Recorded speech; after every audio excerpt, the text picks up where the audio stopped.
Al goeiedag en dankie dat jy ingeskakel het. Dit is so goed om jou te sien en graag wil ek jou 'n bietjie bemoedig uit God se woord en in die boek van Hebreërs 12 vers 2 lees ons dat ons moet ons oë gefestig hou op Jesus, die een wat ons geloof begin en die een wat ons geloof volëindig.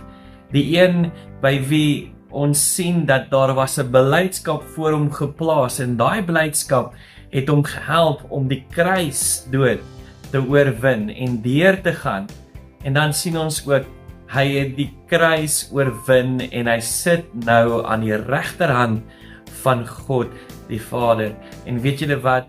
Daai selfde blydskap is ons in vandag. Daai blydskap wat Jesus gehelp het om die kruisdood te oorwin, is ons in vandag. Daai blydskap gee vir ons krag om enige iets te oorwin. Maak nie saak wat dit mag wees nie. Ek wil jou uitnooi vandag om jou kruis op te neem en jouself te verloon of jouself te weerstaan en toe te gee en oor te gee aan die blydskap wat Jesus vir ons bied vandag.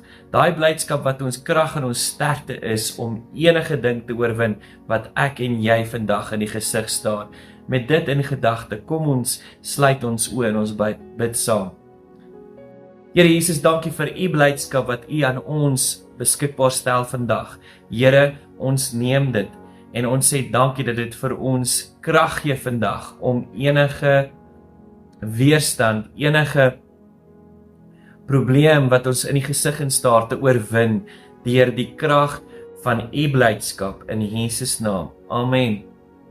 Dankie dat jy ingeskakel het en mag jy besonderse wonderlike dag beleef in Jesus naam. Amen.